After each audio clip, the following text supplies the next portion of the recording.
جی تو welcome back. شروع کرتے ہیں اپنا ناول عشق محرم قسط نمبر 11۔ وہ اس ڈیول کے روم کا دروازہ بند دیکھ کر دبے پاؤں اس بڑے سے لاؤنج سے نکل کر اس وائٹ پیلس کے پچھلے حصے کی جانب بڑھنے لگی۔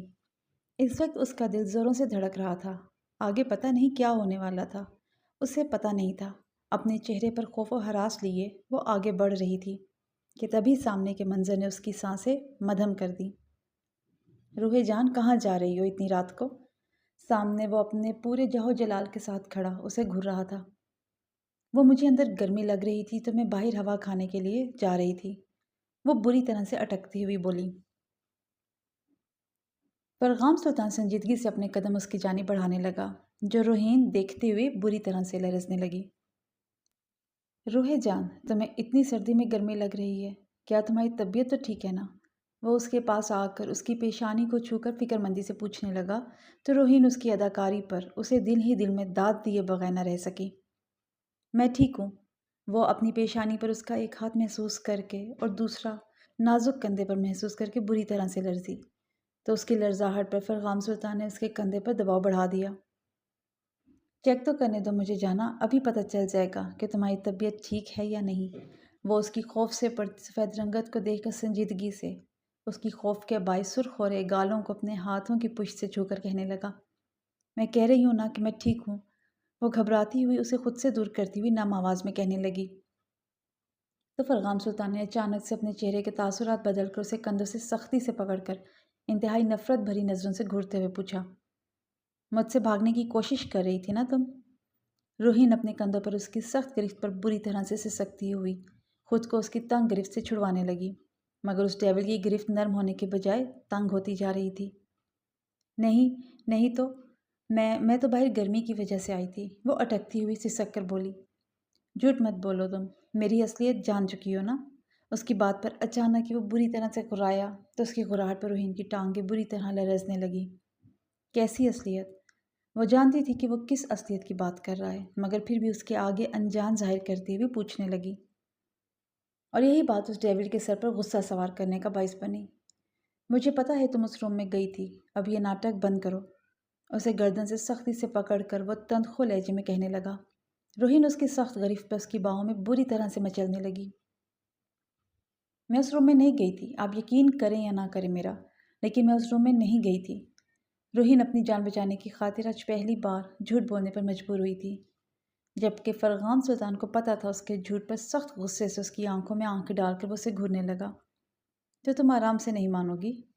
وہ یہ کہہ کے اسے ایک دم سے اپنی باہوں میں بھرتا اسے لیے وہاں سے نکلنے لگا تو اس کے خود کو باہوں میں بھرنے پر روحین اس کی باہوں میں تڑپتی مچھلی کی طرح مچل کر نیچے اترنے کی کوشش کرنے لگی، مگر بے سود، کیونکہ وہ اس لمبے چوڑے مرد کی سخت گرفت سے نہیں نکل سکی۔ آپ مجھے کہاں لے کر جا رہے ہیں؟ چھوڑیں مجھے، نیچے اتاریں۔ خوفزدہ لہجے میں وہ اس ڈیول سے پوچھنے لگی جو ناک کی سیٹ پر چل رہا تھا۔ تمہارا منہ کھولنے کا بندوبست، سخت لہجے میں کہتا وہ بنا رکے اسے لیے اس وائٹ پیلس کے خفیہ روم میں داخل ہوا۔ تو روحین نے خوفزدہ نظروں سے اس روم کو دیکھا جو کافی بڑا تھا، لیکن وہاں کسی بھی ساز و سامان کا نام و نشان نہیں تھا۔ وہ روم بالکل خالی تھا۔ کیا مطلب؟ وہ بری طرح اٹکتی ہوئی نم آواز میں پوچھنے لگی۔ ابھی پتہ چل جائے گا۔ فرغام سلطان اسے کنویں کے سامنے جو اتنا گہرا نہیں تھا اور یہ اس نے اپنے دشمنوں کو مار کر یہاں پھینکنے کے لیے بنایا تھا، جو اس خفیہ روم میں اس نے بنایا تھا، وہ روحین یہاں لا کر نیچے اتارتے سرد لہجے میں کہنے لگا تو اس کی بات پر روحین کی ریڑھ کی ہڈی میں ایک سنسنی خیز لہر دوڑ گئی۔ تبھی فرغام سلطان کے اس کنویں کے اوپر سے ڈھکن ہٹانے پر ایک ناگوار بو پورے ماحول میں پھیل کر ماحول کو آلودہ کرنے لگی۔ روحین اپنی ستوہ ناک پر اپنا اسکارف رکھ کر اس ناگوار بو سے خود کو بچانے لگی، جو اسکارف رکھنے کے باوجود بھی اس کے نتنوں سے ٹکرا رہی تھی۔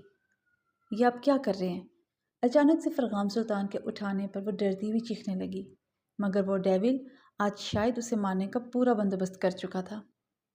یہ تمہاری مجھ سے بھاگنے کی سزا ہے، فرغام سلطان نے کہہ کر اسے اس چھوٹے سے کنویں میں پھینکا تو روحین اس کنویں میں جا کر کسی موٹی نرم شے کے اوپر گری جو چپکیلی سی تھی اور جس سے اس کا پورا جسم دیکھتے ہی دیکھتے نم ہونے لگا۔